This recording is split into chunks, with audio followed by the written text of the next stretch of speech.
What's up, YouTube? German Warriors Gaming, and I'm playing the stage 2 of the KC Cup right here. This is what I used.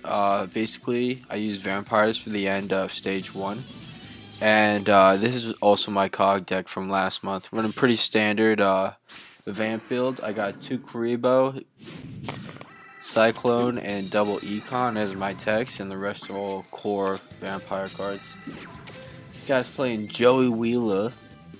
And I just set up like just basically like the basic vampire setup. Summon Gazook, it's very important having your send cards. I send my retainer, and I actually already had the kingdom, but I usually set up for a retainer play, retainer takeover, and then I summon the familiar from my graveyard. I already got the grace and the kingdom combo, so. He's running some weird monster with a bunch of defense, but it gets flipped back to his hand. So I lost like 3,300 defense. I mean 3,300 life points, and I just got sent back. This guy's playing a really weird deck. I don't think I've ever seen it before. Most of the KC Cup decks though are pretty basic tier decks. This guy's just trying to tilt Winland Grace. Oh, Wind Up Knight. Still very weird. Basically, I ran this same deck last KC Cup, and I got around 15k, which is normal for me. But that's when we had True Nade for vampires, and basically, I just didn't have enough time to grind out this season, so I only ended up with like 3k because I only got like 10 duels in. But either way, this duel is easy. I got the full board set up. A lot of surrenders this KC Cup, for this guy, he was ready to take it. Thank you, Joey. Now we got Yusei, Battle of the Fudos. I'm going second. Vamps are definitely, sometimes you do want to go first and set up your board, but going second and just being able to take out one of the monsters is nice. This guy's playing Glad, so he got the turn 1 setup. But I did have a card I can use to send cards to the graveyard. My Gazook. And he's got activatable back row. I know Glaz usually play cards like Canadia and Floodgate. But I don't think he has that because he would have used it on Gazuki, so I wouldn't be able to set up my board. But luckily I was, and this is about to summon Retainer, activate the effect. Going Retainer Familiar or Familiar Retainer are definitely the best ways to get your search effects off. Because you kind of need all your spells and traps. But he negates it. I was going to add my Takeover, and then I could activate it next turn and bring out my Familiar and get an extra monster search. So basically I set up my Vampire Kingdom, but I just end my turn because I know he's got like Wall of D's and just other impenetrable attacks, and I don't want any of my monsters getting destroyed. Plus I have the Econs to defend myself, so just gonna Econ tilt this Glad Beast Laquari. This deck is usually Glad Beasts are usually pretty good against vampires because we only have like so many cards that can stop them from attacking and give us another turn to start clearing off their back row. But I just got kind of lucky because I started both Econs, which Glad Beasts aren't very good against. And he went for this Econ take play just to take out a Retainer. I have no idea why he did that. Maybe his back row is trash and he wasn't able to defend. But either way, I went Familiar.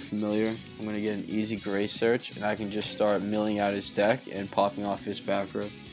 Because Glad Beasts lose really bad to anti-back row decks. So like once you can get your Grace out and just keep popping off the back row, it's much easier. So he still got the activation timing on Summon, and he did have a Canadia. So he is going to Canadia that for 1 turn. But my goal was just to take out a back row card. So I basically already did that either way with my play. And I still have a Gazuki effect. I'm just going to send a Samurai though, just to mill out my deck and help me pull out my vampire monsters. I'm running Tie That Binds in this deck.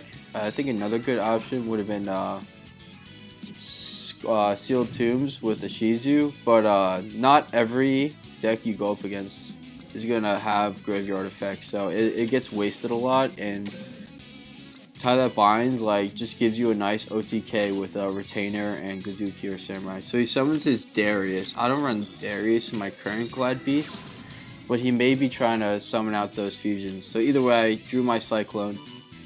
And basically, I got a Dark and an Earth monster on my side. He goes Earth for the Gazuki, but my Vampires are Dark, so he surrendered.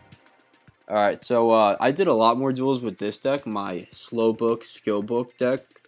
Basically, if you're going to try to run this, I would just run one Eternity and one Master. The card that adds banished spellbooks to your hand, and the card that doubles spellbook effects. I'm gonna show right here. Basically, I'm running 2 of each. This is Eternity, and this is Master. They're basically just combo cards, but for more consistency, I would take 2 of those out, just run 1 of each, and then just add consistency cards like another spellbook or a Cyclone. But this is just the way I like running it. I would prefer running more combo cards over consistency cards, because it helps you win more when it's a close duel. But just regular ladder wise, I would probably run less Eternities and Masters just to make it a little more consistent. But either way, I'm playing a D hero player, and spellbooks are so good against D heroes. I'm lucky I didn't see that many D heroes playing Vamps, just because D heroes really counter Vamps unless Vampires draw their tech cards. So he's got a Vion, triple set. He's running Bandit Keith, so he may be running Bandit, where they steal a card when they have low life points. But I'm running Switcheroo with this deck, because if you brick, and then let's say they summon 1800 attack monster and they attack, then you get a free shove one of your brick cards back in, and you get another chance to draw better if you still brick on turn 3 or whatever.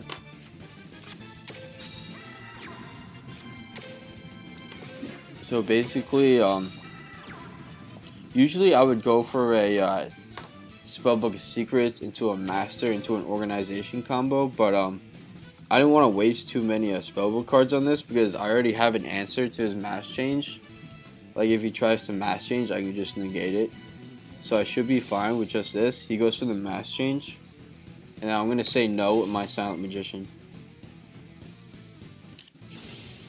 And he's running Blast with Chain. It's a very interesting combo. I saw like someone else running Blast with Chain, but it's really it's very questionable back row. So either way, Battalish Step, and he's got the double Cyclone. So he's gonna take out my set Master, and destroy my Silent Magician with it. But I am going to be able to pull out my level 8, and then I can just basically there went all his back row. Like I just went through 3 back row in one turn. I didn't have to Fate, and now I can pull out a Secrets and go Secrets, Masters, Fate combo, and just set up my whole board, and then he's not gonna be able to do anything from there. And he's got no life points here. He's already switcherooing, and he got the Destiny draw. So this guy is he's just getting all the luck in the world right now, playing Destiny heroes. It summons 1 Celestial and attack position ends turn.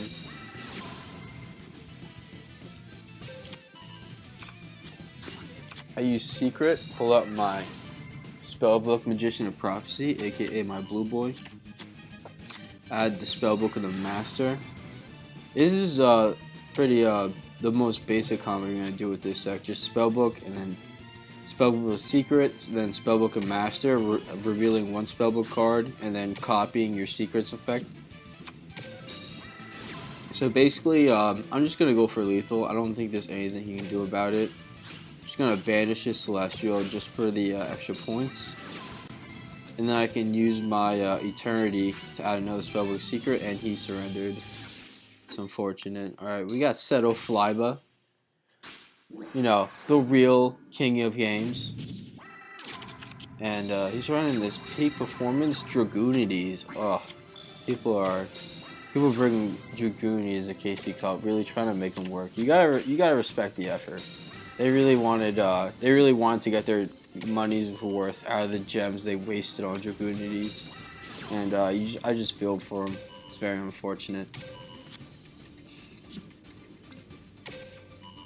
Alright, so here I set up like a proper spellbook play, and I'm just gonna do organization in my main phase.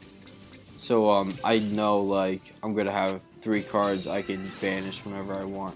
So I'm just gonna set up and just banish on my first turn. Usually I'll get about 4 or 5 banishes because use Spellbook Eternity. Usually I use one Spellbook Eternity to secret and then another one to pull out Fate. So usually 4 easy banishes. The biggest thing you gotta worry about with spellbooks is decking yourself out, because you can easily just run out of cards or run out of spellbook cards and you can't do anything else. Alright, he was running some weird trap and was just able to destroy my blue boy. But I topped up the Silent Magician. The Silent Thickness was there to save me. I'm gonna go with my Prismatic blue boy just because I'm feeling a little tilty. I wanna really show off, flex my prismatics. So this is a play where I'm gonna use Fate, banish my Fate, and then I can use my Eternity to bring back my Fate, and then it's just it's not endless combo. You will eventually run out, but just being able to get extra Fates is the main reason I'm running 2 Eternities.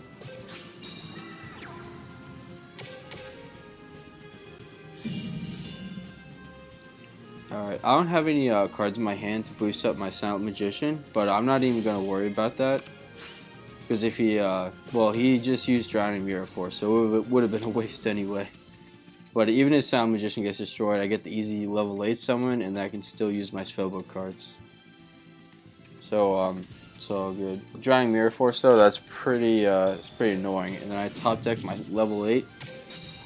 And this is what you're going to use Switcheroo for the most. When you draw your level 8 and you have the option to shove her back in the deck, I always shove her back. She's, I hate seeing her in my hand. She's such a waste. Alright. So, I can't activate, Spellbook of the Master because I don't have another spellbook card to reveal, so I'm just gonna keep attacking with my little blue boy till I get another Silent Magician, and I should be able to banish with Fate right now if I want to, and I am gonna go for that. I almost never use the other options of Fate unless it's I'm being attacked and I only have a blue boy. Then I'll just banish 2. Flip him face down, and then when he gets flipped up, it's a free search. And now I top deck my Silent Magician again, just because running spellbooks, you're just gonna mill out or pull out all of your core cards. So the only cards left are like Treacherous and your Silent Magicians. So chances are you do have a really high likelihood of drawing into them. And now this is the only time I want to see level 8, when she's on my field. I can summon her from my deck and it doesn't have to mess up any of my draws. And now I'll easily, there we go, I got another spellbook card. I'm going to pull out my Fate. And basically I got lethal, just attacking and banishing his monster. But I'm gonna go for a little flashier play than that, because I'm only getting so many duels in this KC Cup. I had a lot going on in my own life, but I gotta make the most of the duels I did. So I'm gonna attack through his Dragoonie monster. He had another, he had an Econ, but I was just worried about it being like a Drowning Force. Obviously, we play around Econs when we don't have to. And imaginary Drowning Forces that may or may not have been. So we got Crow Hogan right now. And at first, I wasn't expecting him to run anything serious because it's Crow, but he's just running D heroes. Probably just leveling up his Crow, you know, getting his KC Cup duels in. And, you know, he's got triple Masked Hero, Masked Anki, and Masked Change. So he's just running D heroes because they're a good deck.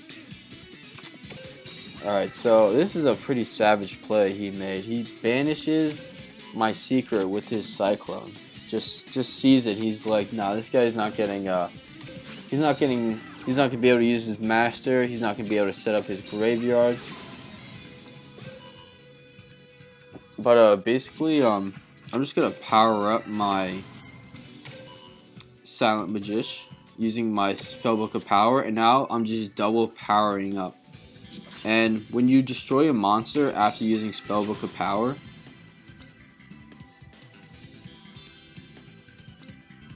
I went for the Fate. I thought about changing him to a defense position, but I think that would just be a waste. So I just sent one card back to his hand. Hopefully, I sniped the correct card that could have messed us up. He had Mirror Wall, but I still was able to get over him because I just had crazy attack from double power. So now I get 2 searches, and he surrendered. Alright, thanks for watching, guys. I'll see you next video.